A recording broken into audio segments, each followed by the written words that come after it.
Welcome back dear students. Let's start with section B. तो हम CBSE sample paper for term 2 उसमें section B के questions discuss करने वाले हैं। जो बच्चे इससे पहले वाले वीडियो को नहीं देख पाए हैं वो इसी प्लेलिस्ट में सर्च करें। टर्म 2 की प्लेलिस्ट में पहले वाला वीडियो मिल जाएगा, तो ये जो डिटेल लिखी हुई है वो आपको समझ में आ जाएगी। So let's continue. Section B, question number 4। बच्चों, सेक्शन बी के सभी सवाल 3 नंबर के हैं, यानी कुल मिलाकर 8 सवाल हैं जो हर एक 3 नंबर का है। So derive an expression for the frequency. Frequency का एक्सप्रेशन हमको डिराइव करना है of radiation emitted when a hydrogen atom de excites from level n। लिखा रहता है एटम, एक्चुअल में उस एटम में से एक इलेक्ट्रॉन डी एक्साइट होगा n से n-1। Also show that for large values of n, यानी अगर n की वैल्यू बहुत ज्यादा है तो ये फ्रीक्वेंसी मैच हो जाएगी classical frequency of revolution of an electron. अब क्लासिकल फ्रीक्वेंसी ऑफ रिवोल्यूशन से क्या मतलब है वो आपको समझना पड़ेगा बच्चों। आप जानते हैं टाइम पीरियड होता है t इक्वल टू 2πr/v। हालांकि मैं लिख सकता हूं यहाँ पर स्क्रीन पर। चलो स्क्रीन को तो और बड़ा कर लिया मैंने।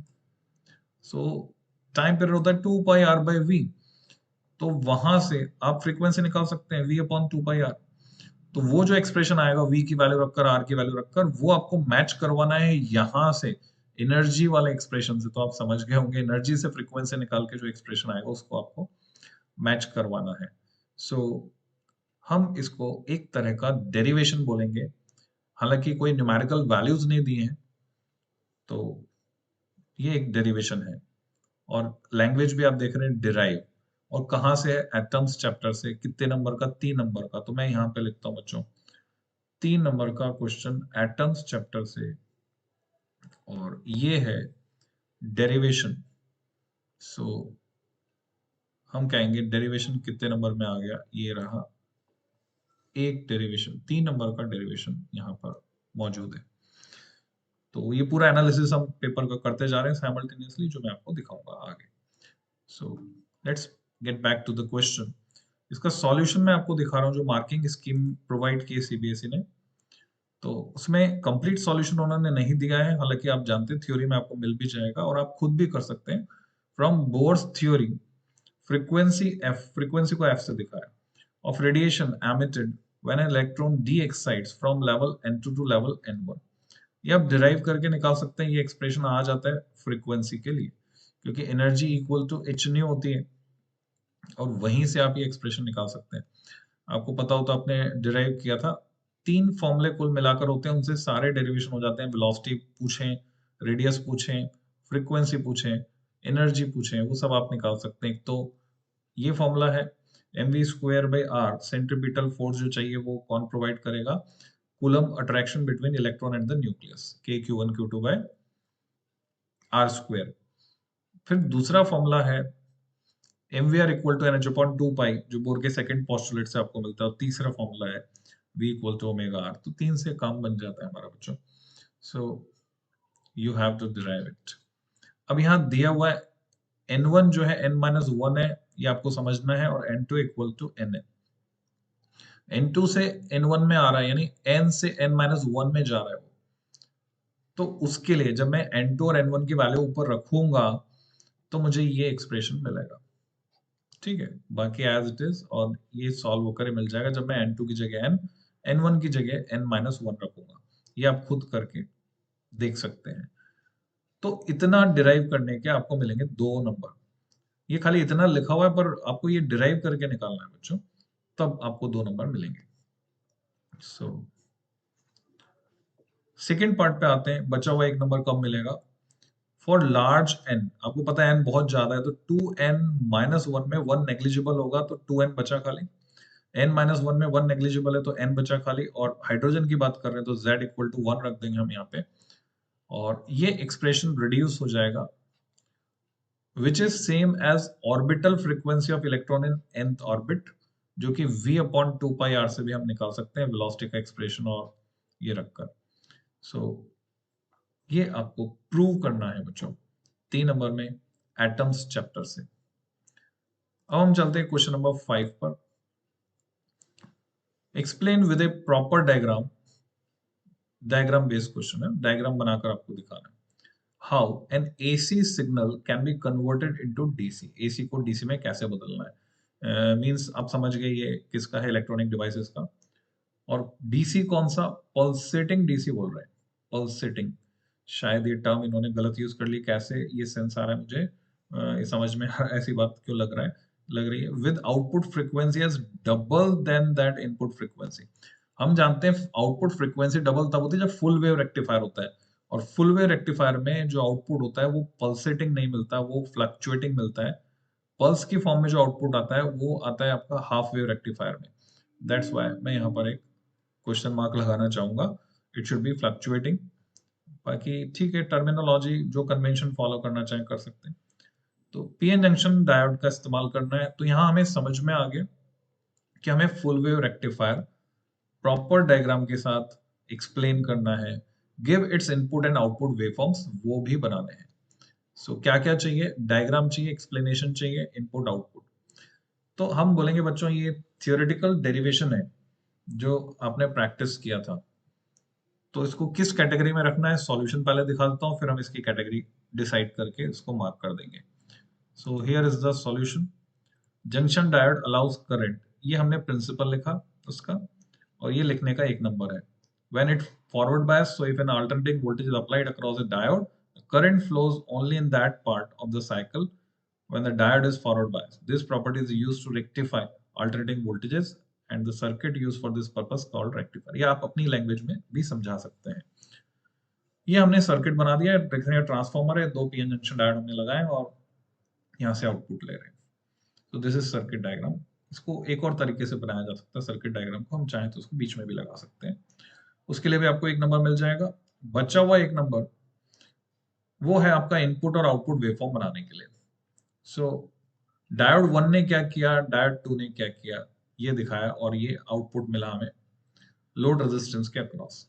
आप चाहें तो ये दो डायग्राम में भी दिखा सकते हैं और तीन पार्ट में भी दिखा सकते हैं, यानी wave format A and B ये दिखाने की बजाय, ये मिसिंग ये लिखा हुआ नहीं है, ए बी ऐसे कर देंगे, डायोड 1 डायोड 2 ए बी, तो यहाँ मिसिंग लिखा हुआ नहीं है, तो आप लिख सकते हैं, और दो बनाकर भी दिखा सकते हैं और एक से भी दिखा सकते हैं डायरेक्ट, नंबर पूरे मिल जाएंगे आपको।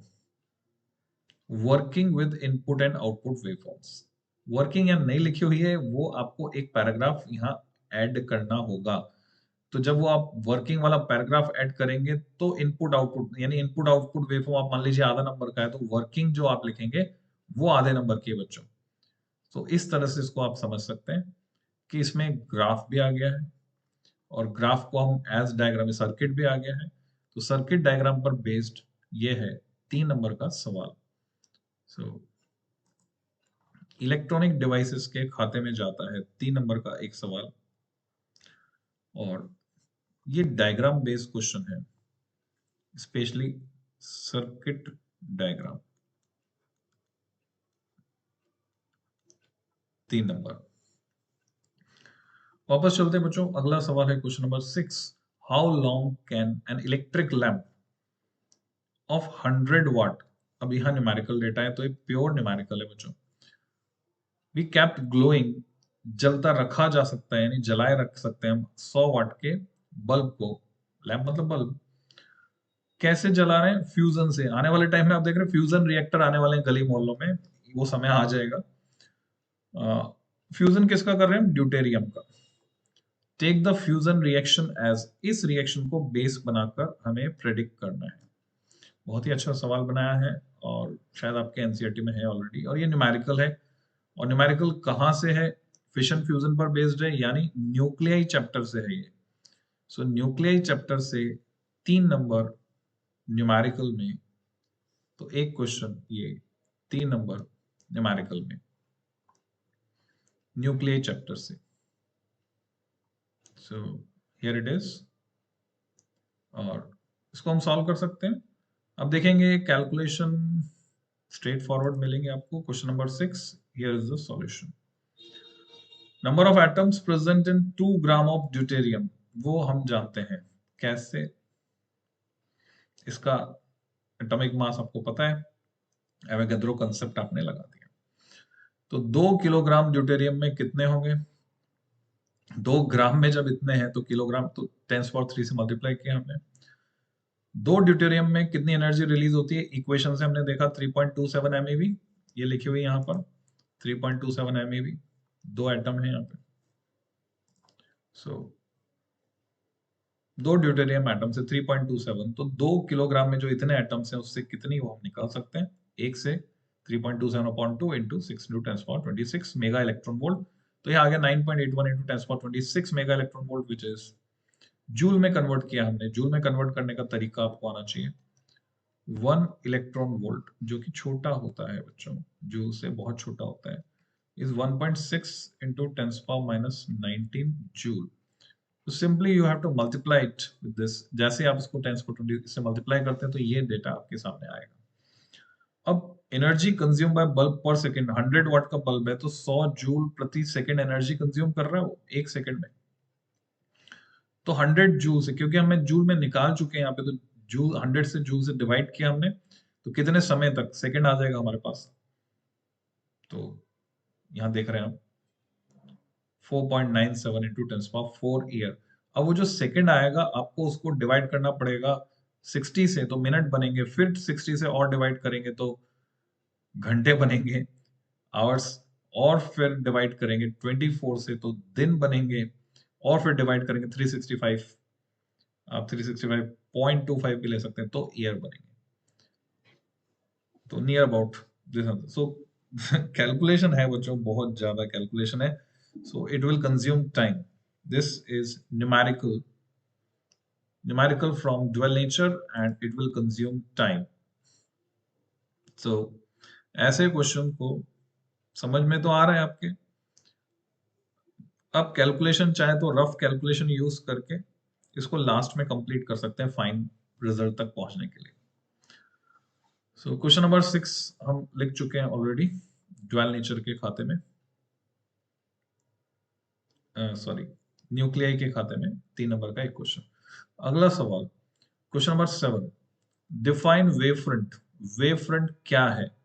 बेसिक क्वेश्चन है, आपको मिल सकता है फिर से आपके पेपर में।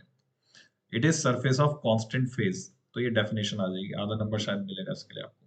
Draw the shape of refracted wave front when the plane incident wave undergoes refraction from optically denser medium to rarer medium. थोड़ा सा कंफ्यूजिंग बन गया, refraction from optically denser medium.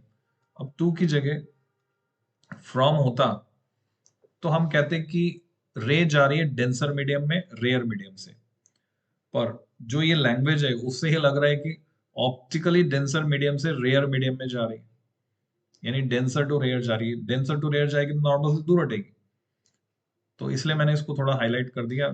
थोड़ा बहुत लैंग्वेज में गड़बड़ होती है। Hence prove Snell's law of refraction. पर मैं बता दूं इसके लिए, चाहे आप रेयर टू डेंसर कर दें डेरिवेशन या डेंसर टू रेयर कर दें, दोनों में सीबीएसई वाले नंबर दे देते हैं आपको। प्रीवियस रिकॉर्ड यही है। सो यहाँ पर जो आपको समझ में आ रहा है वो देखिए इस लैंग्वेज से, और फिर मैं अब आपको दिखाने वाला हूँ मार्किंग स्कीम का सॉल्यूशन। पर उससे पहले हम इसको मार्क कर देते हैं। ये डेफिनेशन है, डिफाइन वेवफ्रंट, और ये फिर डायग्राम आ गया।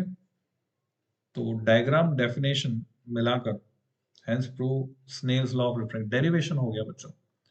so again it is derivation। Actual में डायग्राम वाला मैंने यहाँ पे लिखा है 3 marks, so diagram is part of derivation also। so ये D और ये D हम कंबाइन कर सकते हैं बच्चों, डायग्राम प्लस डेरिवेशन। तो मैं इसको कंबाइन करने वाला हूँ, तो डायग्राम वाला ही होगा डेरिवेशन। हम डेरिवेशन में एक डायग्राम होता है ना, थोड़ी मैथमेटिक्स होती है, फॉर्मूला डिराइव करके निकालते हैं, रिजल्ट निकलता है, तो ये याद रखना है सब आपको। सो यहाँ पर मैं ऐड करता हूँ, है ना, ये सेम है, दोनों को हम ऐड कर देंगे लास्ट में, डेरिवेशन को और डायग्राम को, इस कैटेगरी को। So let's go to the solution of question number 7। Here is the solution. locus of points which oscillates in phase is called a wavefront or surface of constant phase, दोनों valid है definition. और wave front is defined as surface of, तो 1 number मिल रहा है। ये बहुत बड़ी बात है कि इस छोटी सी डेफिनेशन का आपको 1 नंबर दे रहे हैं। फिर 1 नंबर ये डायग्राम बनाने का, पर डायग्राम से ये हमको क्लियर हो रहा है कि ये जैसे रेयर टू डेंसर मीडियम में जा रहा है वेव फ्रंट, और क्वेश्चन की language optically denser medium to rarer medium, तो ये थोड़ा सा कंट्रोवर्शियल है। तो ये मैंने इसके बारे में आपको समझा दिया ऑलरेडी। तो डायग्राम बनाने का 1 नंबर, देन प्रूव करने का 1 नंबर। इसमें स्नेल्स लॉ को आपको प्रूव करना है, Snell's law of refraction. Proof आप जानते होंगे, नहीं जानते हैं तो प्लेलिस्ट है वेव ऑप्टिक्स की, वेव ऑप्टिक्स के नाम से आपको मिल जाएगी, मेरे वीडियो लेक्चर्स मेरे चैनल पर, और वहां जाकर आप ये डेरिवेशन देख सकते हैं। उस प्लेलिस्ट में वीडियो में टॉपिक्स दिख जाएंगे आपको, तो जिसमें स्नेल्स लॉ हो, वैसे ही शुरू शुरू के लेक्चर में मिल जाएगा आपको। So let's get back to question number 8। इसमें चॉइस है ना, 3 नंबर के क्वेश्चन है, 8 में चॉइस है और 11 में चॉइस है। तो 3 नंबर के 2 सवाल में चॉइस है, 2 नंबर के सिर्फ 1 सवाल में चॉइस थी। सो पहला पार्ट ए, ड्रॉ ए रे डायग्राम। अब रे डायग्राम फिर से आ गया है ना? गौर कीजिए इस बात को, इस आपके इस पेपर में डायग्राम भरे पड़े हैं।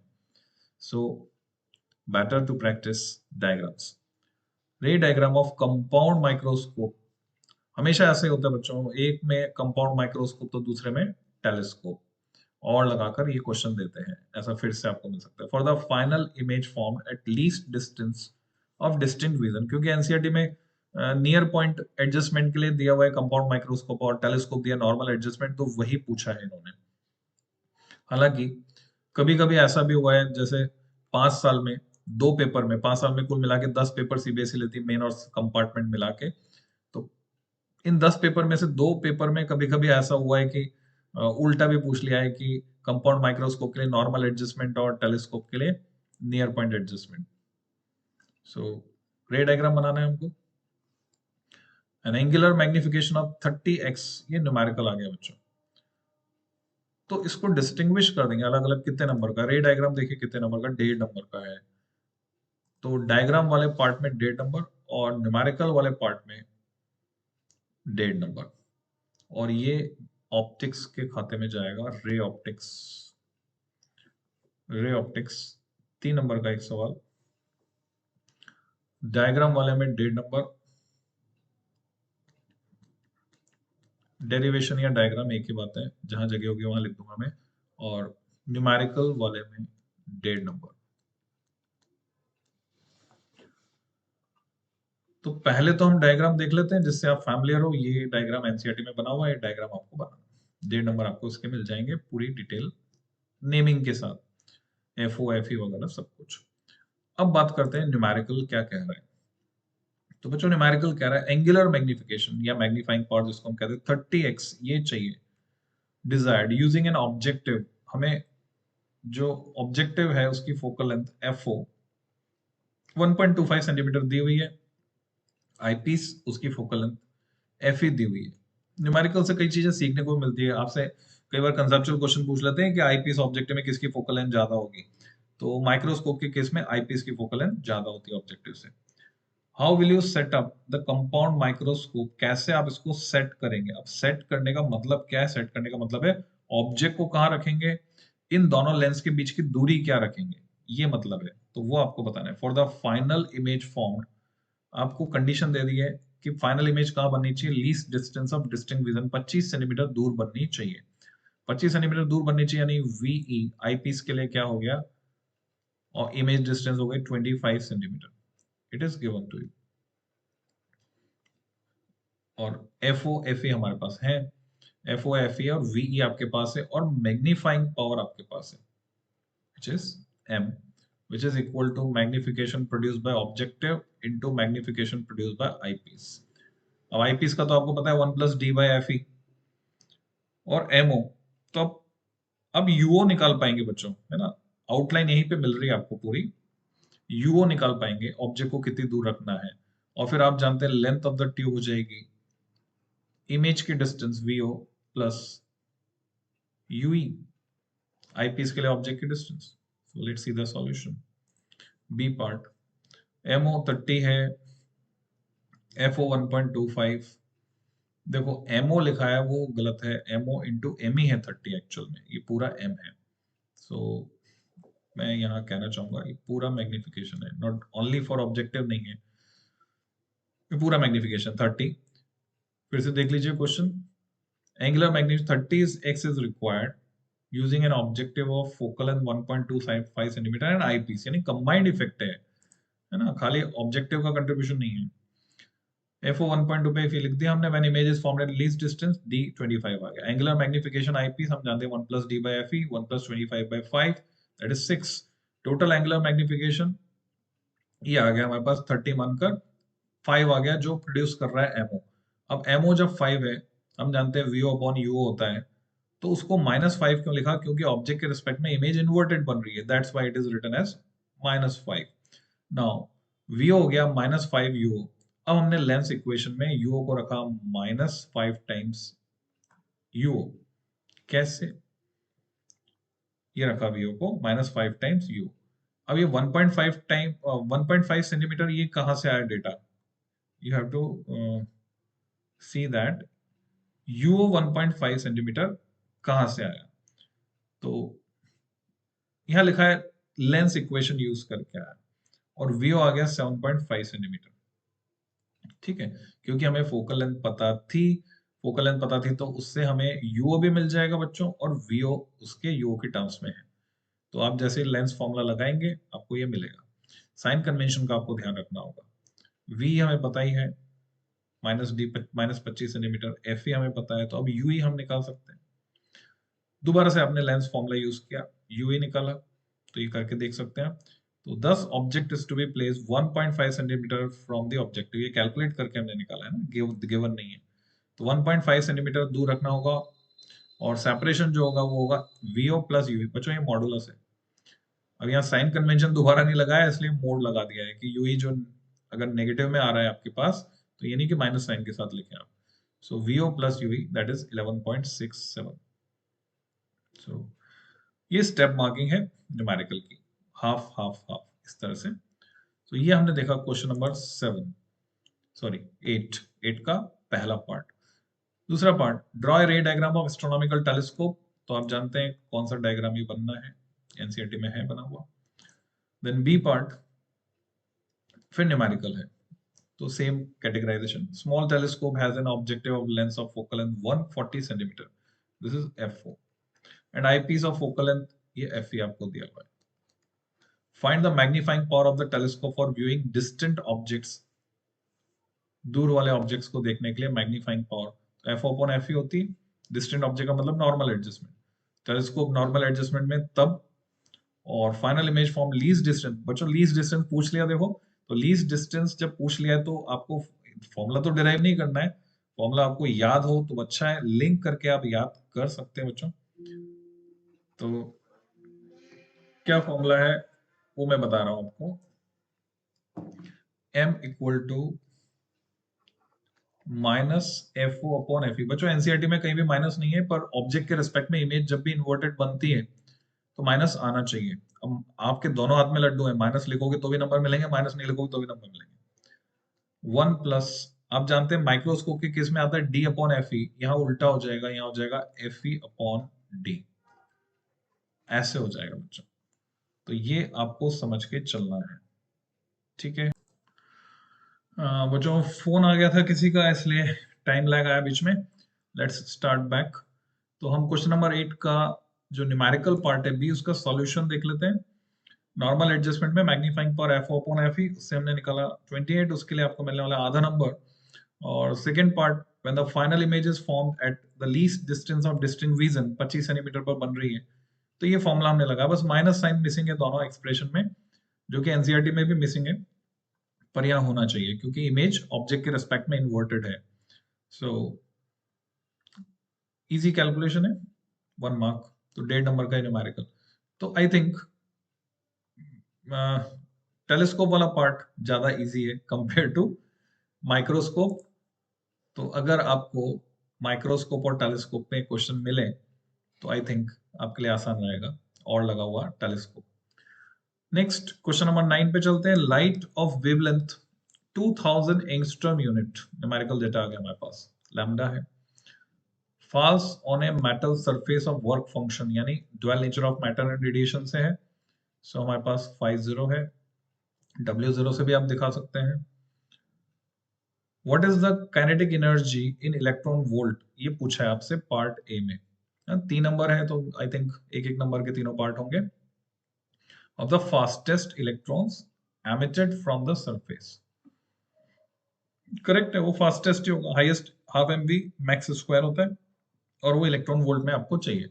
तो एस सी अपॉन लैम्डा ई से ही एनर्जी निकल जाएगी, उसमें से घटाते आपके पास ये रिजल्ट है। What will be the change in the energy of the emitted electrons if the intensity of light with same wavelength is doubled? बच्चों ये conceptual part है, ये numerical part है।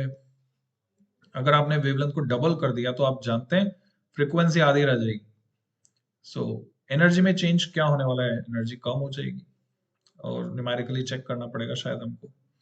If the same light falls on another source, another surface of work function 6.5 electron volt, जो काफी ज्यादा है, what will be the energy of the emitted electrons, ये आपसे पूछा है।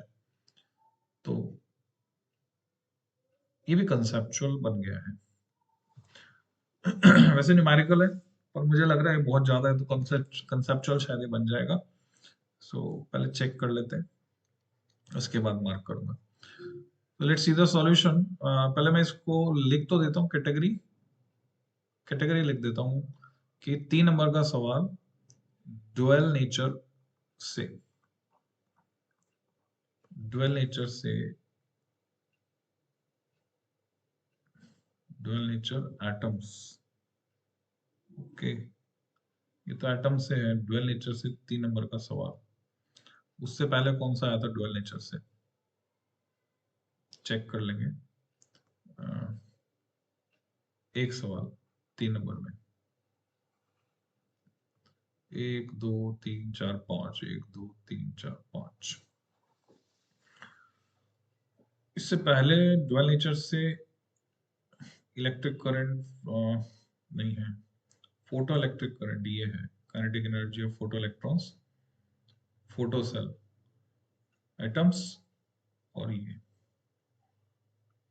तो ये 2 नंबर का सवाल था।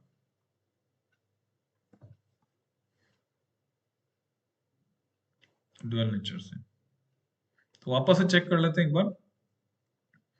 इलेक्ट्रॉनिक डिवाइसेस से 2 नंबर का एक सवाल, हाइड्रोजन एटम, एटम से 2 नंबर का एक सवाल, और में मैंने वेव ऑप्टिक्स से लिख दिया है। एक्चुअल में वेव ऑप्टिक्स से कोई भी 2 नंबर का सवाल नहीं है। तो मेरे से क्या गलती हुई यहाँ पर, वेव ऑप्टिक्स नहीं, ये ड्यूअल नेचर वाले कॉलम में जाएगा। So let me correct it, ये यहाँ आएगा और यहाँ कुछ भी नहीं है क्योंकि 2 नंबर का कोई सवाल वेव ऑप्टिक्स से नहीं है। Okay, that is correct. So let's get back to the question. इसका सॉल्यूशन हमें देखना है, 2000 एंगस्ट्रॉम। क्वेश्चन नंबर 9, ये रहा solution. 4.2 electron volt work function था, एच की वैल्यू हमें पता है, Einstein photo electric equation use की, पर उससे पहले आपको इसको एनर्जी में कन्वर्ट करना पड़ेगा, लैम्डा की कोरस्पॉन्डिंग एनर्जी। तो जैसा यहाँ 6.2 लिखा, मतलब इससे आप जब कैलकुलेट करोगे आपको 6.2 इलेक्ट्रॉन वोल्ट मिल जाएगा। तो 6.2 इलेक्ट्रॉन वोल्ट में से 4.2 इलेक्ट्रॉन वोल्ट आपने कम किया तो 2 electron volt maximum kinetic energy, उसका आपको 1 नंबर। तो तीनों पार्ट 1 नंबर के हैं। तो ये न्यूमेरिकल पार्ट हुआ। दूसरा, energy of emitted electron does not depend upon intensity of incident light, हम जानते हैं। वापस से क्वेश्चन देखते हैं। What will be the change in energy of emitted, intensity, correct है, इंटेंसिटी से कोई लेना देना नहीं है। So it is conceptual, pure conceptual question. Energy remains unchanged. C part, for this surface electrons will not emitted as the energy of incident light, वो हमने देखा 6.2 है और चाहिए work function 6.5। Okay, so it becomes conceptual. तो 2 number conceptual, 1 number numerical. तो ये वाला पार्ट भी पूरा कर देते हैं, 1 नंबर न्यूमेरिकल। उसका न्यूमेरिकल में मेरे को जोड़ना था एक नंबर। कंसेप्चुअल तो बाकी बचा हुआ कंटेंट है ना, कंसेप्चुअल इज रिमेनिंग, जो मैंने कैटेगरी बनाई नहीं है, रिमेनिंग सब कुछ conceptual. So let's get back.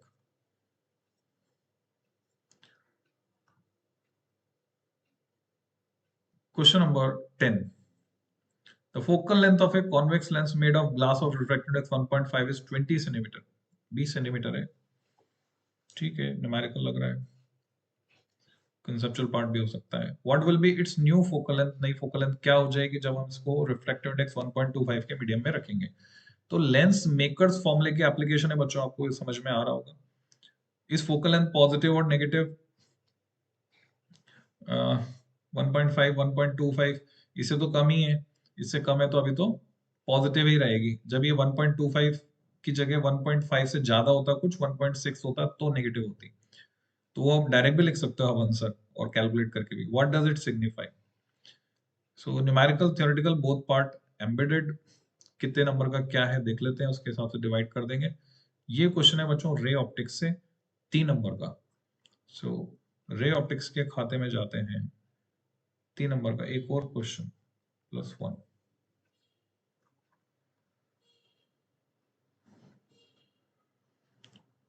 Question number 10 का सॉल्यूशन ये देखिए। रिप्रेजेंटेशन थोड़ा बहुत डिफरेंट भी रह सकता है इससे आपका, आप चाहें तो इसको ऐसे दिखा सकते हैं, ग्लास का refractive index with respect to air, mu G A, this is also valid. और म्यू की जगह आप एन भी दिखा सकते हैं। सो 1.5 फोकल लेंथ जब हवा में रख रहे हैं 20 सेंटीमीटर है, यहां पर देखें 20 सेंटीमीटर दिए, 20 सेंटीमीटर है। Refractive index of given medium with respect to air, सब गिवन डेटा लिखा हुआ है, तो आपको याद रखना है न्यूमेरिकल जब आप कर रहे हैं you must write given data, direct नहीं करना है। New focal length of the given convex lens when placed in medium, lens makers फॉर्मूले को 2 बार यूज करना पड़ेगा आपको। आधा आधा नंबर डिवाइड किया, रिजल्ट निकला, रिजल्ट निकालने का 1 नंबर, तो 1.5 नंबर का न्यूमेरिकल हो गया। आधा नंबर ये लिखने का कि न्यू फोकल लेंथ पॉजिटिव है, और आधा नंबर ये बताने का कि क्यों, the significance of the positive, क्या सिग्निफिकेंस है उसकी, is that given convex lens is still converging in the given medium, अभी भी रेस को कन्वर्ज ही करेगा, ये इसकी सिग्निफिकेंस है। ओके, थ्योरी 1, न्यूमेरिकल 1.5, 1.5 नहीं 2, 2 नंबर न्यूमेरिकल के लिए। सो 2 नंबर न्यूमेरिकल के लिए, बाकी कंसेप्चुअल के पार्ट में गया +2। अब हम चल रहे हैं क्वेश्चन नंबर 11 पर, जिसमें चॉइस भी है और लगा हुआ है, दोनों में से कोई सा एक करना है। Name the electromagnetic waves, EMW पर आ गया, which are suitable for radar system, हम जानते हैं ये माइक्रोवेव्स है, एयरक्राफ्ट नेविगेशन जहां भी आ गया, क्योंकि लंबी दूरी तक बीम की फॉर्म में जाना है हमको। Right the range of frequency of these waves, इनकी फ्रीक्वेंसी की रेंज बतानी है। जहां पे रेंज पूछ लेते हैं वहां पर थोड़ा सा याद रखने में चक्कर पड़ सकता है आपको। गीगाहर्ट्ज में है, ऑर्डर ऑफ गीगाहर्ट्ज, ये तो हम कह सकते हैं। तो हम रेंज कैसे डिसाइड करेंगे? हमें पता है माइक्रोवेव के एक तरफ है इंफ्रारेड और एक तरफ है रेडियो, तो गीगाहर्ट्ज से लेकर ये इंफ्रारेड तक जाएंगी। So you have to learn this. B part, if the earth did not have atmosphere, अच्छा किस कैटेगरी में डालेंगे? ये तीनों ही ईएमडब्ल्यू के क्वेश्चन है, तो ये 3 नंबर का सवाल सीधे ईएमडब्ल्यू में जा रहा है, और न्यूमेरिकल नहीं है, थियोरेटिकल है या कंसेप्चुअल है। अर्थ पे एटमॉस्फेयर नहीं होता तो एवरेज सरफेस टेम्परेचर लोअर होता, क्योंकि ग्रीन हाउस इफेक्ट नहीं होता। EM wave exert pressure on the surface on which it is incident, justify, formula आ जाएगा pressure P equal to U by C, ऐसे करके, नहीं मोमेंटम है, मोमेंटम है तो प्रेशर लगाएगी, ऐसा हम कह सकते हैं। सो मोमेंटम है U बाई C, कंफ्यूज नहीं होना, प्रेशर को भी P से दिखाते हैं, मोमेंटम को P से दिखाते हैं। तो कंसेप्चुअल की कैटेगरी में जाएगा ये पूरा का पूरा 3 नंबर का सवाल। EMW से 3 नंबर का एक सवाल, सॉल्यूशन पे चलते हैं बच्चों। 11th, microwave suitable for radar system, range of frequency 10⁻8 hertz to 10⁻11 hertz. ठीक है, गीगा हर्ट्ज से थोड़ा पहले ले लिया इन्होंने। अच्छा, इस रेंज में आप 10⁹ लिख देंगे तो भी चलेगा, आपको पूरे नंबर मिलेंगे। ठीक है, अब आपको करना क्या है, 2 या 3 पावर लेकर चलना है बस। तो 10⁻9 टू 10⁻11, 10⁻9 टू 10⁻12 लिख देंगे तो भी नंबर मिलेंगे। बस ये रेंज गीगाहर्ट्ज में जानी चाहिए, गीगाहर्ट्ज के आसपास। If the Earth did not have atmosphere, then there would be absence of greenhouse effect of the atmosphere. Due to this reason, the temperature of the Earth would be lower than what is now. EM wave carries momentum. हमें पता है momentum कितना है, energy upon speed. तो जब ये किसी surface पर गिरेगी तो उस पर प्रेशर लगाएगी, कितना प्रेशर लगाएगी कैलकुलेट करके हम बता सकते हैं, पर पूछा नहीं है। ओके, और वाला पार्ट क्वेश्चन नंबर 11 का पार्ट ए, वेव ऑप्टिक्स से आ गया है। If the slits in Young's double slit experiment are identical, एक जैसी होंगी, then intensity at any point on the screen may vary between 0 and 4 times, बच्चों derivation हो गया, to the intensity due to single slit. और justify the above statement through a relevant mathematical expression means you have to do this as derivation. कितने number में है देखते हैं, ये है 2 नंबर में derivation और 1 नंबर का ग्राफ है। Draw the intensity distribution as function of phase angle when diffraction of light take place through coherently illuminated single slit. Okay, so 3 number का सवाल वेव ऑप्टिक्स के खाते में। वेव ऑप्टिक्स 3 नंबर का एक सवाल ब्लू कलर से लिख रहा हूं, ऑप्शनल है और वाला पार्ट है, तो किसी एक को काउंट करेंगे हम, दोनों को काउंट नहीं करेंगे। और कहाँ था ऑप्शन में वो देख लीजिए, 2 नंबर का ऑप्शन ये रहा हमारे पास ब्लू, और ये 3 नंबर का एक ऑप्शन, दोनों ही रे ऑप्टिक्स से थे इसलिए ब्लू में लिखने की जरूरत नहीं पड़ी। और अब ये तीसरे नंबर पे आ रहे हैं। ठीक है, सब कुछ वेल मेंटेन्ड। इधर अगर बात करते हैं तो तीनों ही कंसेप्चुअल क्वेश्चन, तो यहाँ कुछ भी नहीं करना है हमको। भाई ये ग्राफ है, ग्राफ बेस्ड है, तो ग्राफ बेस्ड कितने नंबर का है, 1 नंबर का है, वो मैंने यहाँ पे जोड़ दिया। तो लेट्स सी द सॉल्यूशन।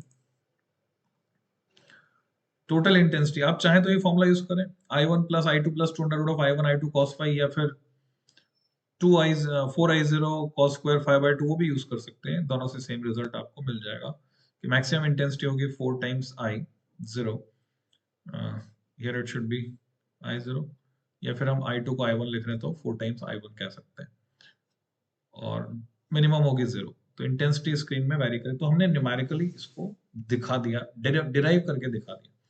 तो फॉर्मूला डिराइव नहीं करना है, फॉर्मूला आप डायरेक्ट लिख सकते हैं, बिकॉज क्वेश्चन का जहां तक सवाल है, if the slits identical then intensity at any point on the screen may vary between 0 to 4 times, ये एक स्टेटमेंट है जिसको आपको वेरीफाई करना है, डिराइव करना कहीं नहीं लिखा है। So no need to derive this formula. 2 number मिल जाएंगे आपको, और ये पैटर्न बनाना है। और यहाँ एक क्लू मिल रहा है बच्चों, यहाँ नीचे लिखा है width of central maximum 2d lambda by a, जबकि क्वेश्चन में मैंने इसलिए मार्क किया इसको, यहाँ पे क्वेश्चन में नहीं पूछा है what is width of central bright maximum, जबकि यहाँ लिखा है। यानी आपके पेपर में आ सकता है width of central bright maximum, आपसे पूछ सकते हैं। So this is all about part section B. Section B हमने कंप्लीट कर लिया। सेक्शन सी पर चलते हैं बच्चों। सेक्शन सी साथ में निपटा देते हैं, बस थोड़ा सा लंबा हो जाएगा वीडियो, बट ठीक है, कंप्लीट कर लेते हैं इसको। तो केस स्टडी है, 12th क्वेश्चन, 5 नंबर का सवाल, जिसमें आप देख रहे हैं कितने पार्ट हैं, A B C D E, 5 part हैं, और पांचों ही ऑब्जेक्टिव क्वेश्चन है। तो ऑब्जेक्टिव यहाँ जाकर मिले हमको, यानी एमसीक्यू मिले यहाँ पे जाके। तो केस स्टडी यहाँ पे आई, मिराज इन डेजर्ट्स, यानी it is based on ray optics. तो रे ऑप्टिक्स के खाते में 5 नंबर, रे ऑप्टिक्स 5 नंबर का एक सवाल, ब्लू कलर से नहीं आएगा, ग्रीन से आएगा, ऑप्शन नहीं है।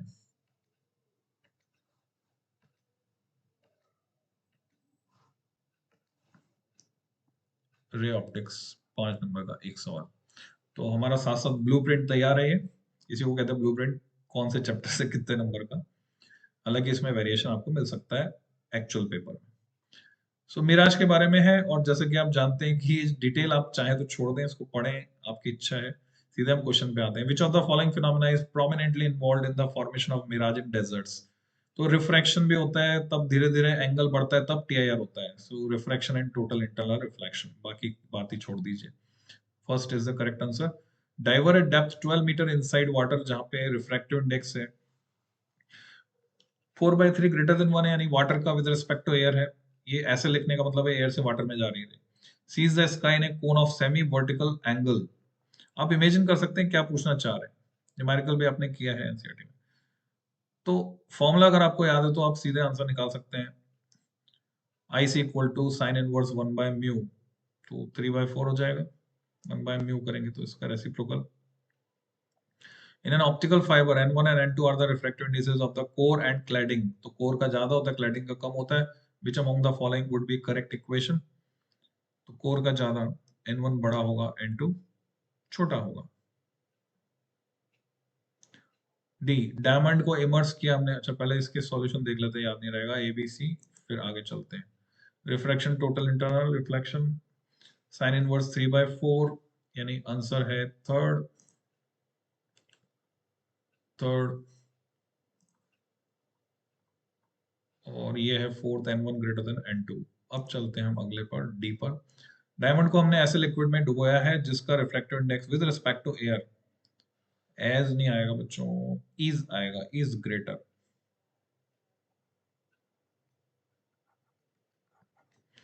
Is greater than the refractive index of water with respect to air. Density का कंसेप्ट अभी लास्ट वीडियो में ही मैंने आपको एक्सप्लेन किया था कि डेंसिटी, ऑप्टिकल डेंसिटी का जो डिफरेंस है उस पर रिफ्रैक्टिव इंडेक्स डिपेंड कर रहा है। तो आप समझ सकते हैं इस फैक्ट को। तो ऐसे लिक्विड में हमने डायमंड को इमर्स किया है जिसका रिफ्रैक्टिव इंडेक्स एयर के रिस्पेक्ट में किससे, वाटर से ज्यादा है। वाटर से ज्यादा, तो वाटर से ज्यादा, वाटर 4/3 होता है, 1.33, उससे ज्यादा है। Then the critical angle of diamond liquid interface, उस पर क्या फर्क पड़ने वाला है? रिफ्रैक्टिव इंडेक्स अगर उसका ज्यादा है, उसमें डायमंड को डुबोएंगे तो डायमंड का रिफ्रैक्टिव इंडेक्स उसके रिस्पेक्ट में कम हो जाएगा, उसका कम हो जाएगा तो क्रिटिकल एंगल बढ़ जाएगा, इंक्रीज। फोर्थ ऑप्शन, सो डी, इंक्रीजेस ये रिलेशन। तो खाली आप इंक्रीज, इसमें एक्सप्लेनेशन डिमांडेड नहीं है, ठीक है। दोबारा से देख लेते हैं, क्वेश्चन में कहीं भी लिखा है क्या सीधे विच ऑफ द फॉलोइंग? आपको क्या करना है, आपको सीधे आंसर चुन के लिखना है इसमें, उसके सपोर्ट में एक्स्ट्रा डिटेल लिखने की जरूरत नहीं है। चाहे तो आप लिख सकते हैं क्योंकि यहाँ मार्किंग स्कीम में लिखा हुआ है कैसे उस रिजल्ट तक पहुंचे। आप चाहे तो लिख भी सकते हैं, टाइम है आपके पास तो लिखें, अदरवाइज छोड़ दें उसको, सीधे आंसर। तो ये ए बी सी डी चार पार्ट तो है कंसेप्चुअल, न्यूमेरिकल कहीं आया नहीं इसमें। ये न्यूमेरिकल नहीं है, भी कंसेप्चुअल है, या आप इसको न्यूमेरिकल कह दें। तो 1 नंबर का न्यूमेरिकल ये हो गया, एक ये लास्ट ये न्यूमेरिकल है। तो 2 नंबर न्यूमेरिकल के और 3 नंबर कंसेप्चुअल के। इसलिए मैं क्या करूंगा, यहां पर न्यूमेरिकल में 1 नंबर और जोड़ूंगा।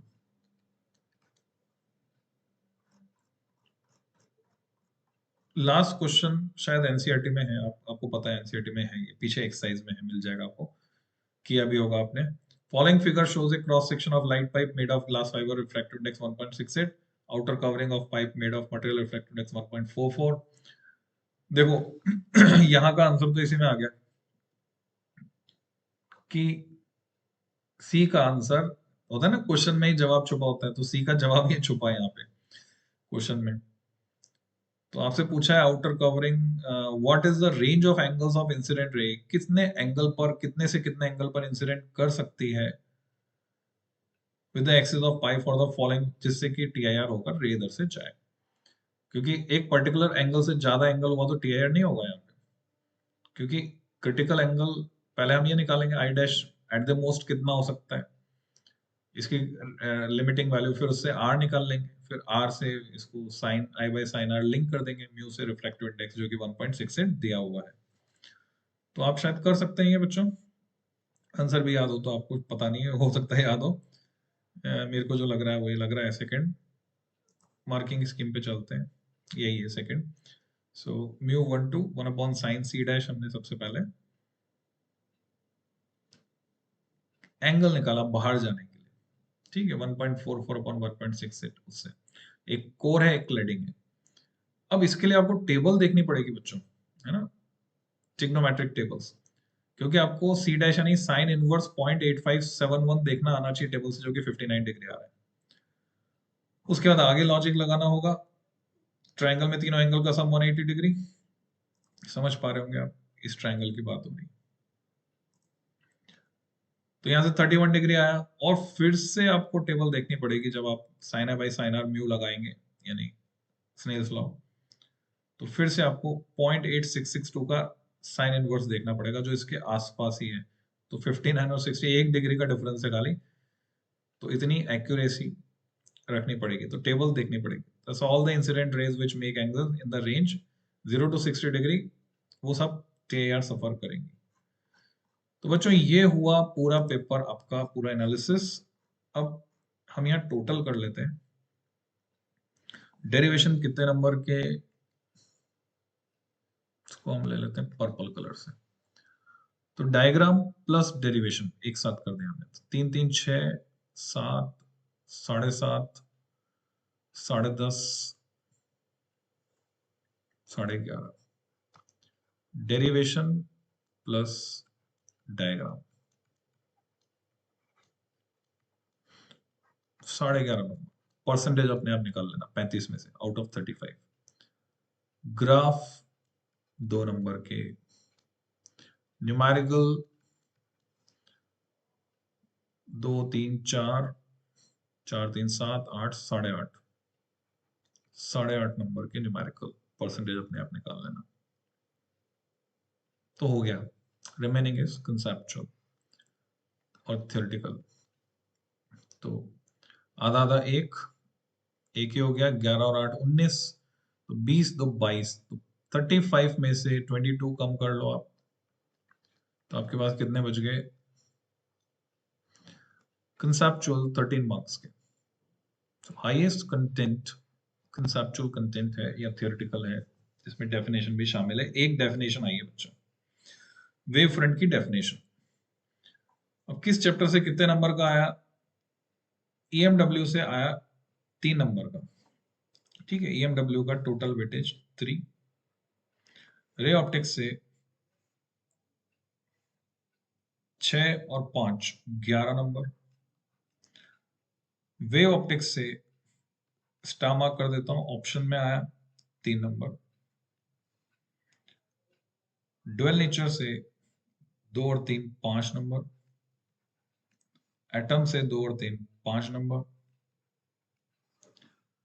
न्यूक्लियाई से 3 नंबर, इलेक्ट्रॉनिक डिवाइसेस से 4 और 3 7 नंबर। सो अगर वेरीफाई करें हम, रे, वेव और ईएमडब्ल्यू, तो अच्छा, वेव का एक क्वेश्चन प्योर क्वेश्चन था यहाँ पर या ऑप्शन में था, लेट्स चेक बैक, ये और वाला था, ऑप्शन में था बच्चों। तो वेव को ऑप्शन में छोड़ देते तो 11 और 3 14, 14 मार्क्स का ईएमडब्ल्यू प्लस रे ऑप्टिक्स से 14 नंबर, ये दोनों कंबाइंड यूनिट से। जबकि कितना लिखा हुआ था उन्होंने, 17 नंबर लिखा हुआ था, 17 18 17 लिखा था, चेक कर लेना, 17 नंबर लिखा था, और वे ऑप्टिक्स से और लगाकर फिर 17 किया है।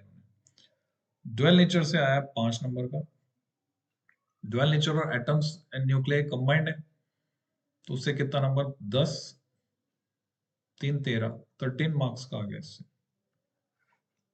12 नंबर लिखा था, 13 नंबर आया, और 7 नंबर, ये सही है, ये 7 ही था। So this is the whole analysis, I think this is sufficient. फिर मिलते हैं हम नेक्स्ट वीडियो में। अब होता क्या है, मैं जब एक दिन में ज्यादा वीडियो डाल देता हूं तो लोग परेशान हो जाते हैं, सब्सक्रिप्शन छोड़ छोड़ के निकलना शुरू करते हैं कि अब क्योंकि सब्सक्राइबर पहले वाले भी बैठे हुए हैं, तो जो जिनको करंट नीड नहीं है वो बेल आइकन प्रेस ना करें, और जिनको करंट नीड है वो बेल आइकन प्रेस करें, जिससे कि अननेसेसरी नोटिफिकेशन आपको ना जाए। सो मिलते हैं बच्चों, हैप्पी लर्निंग।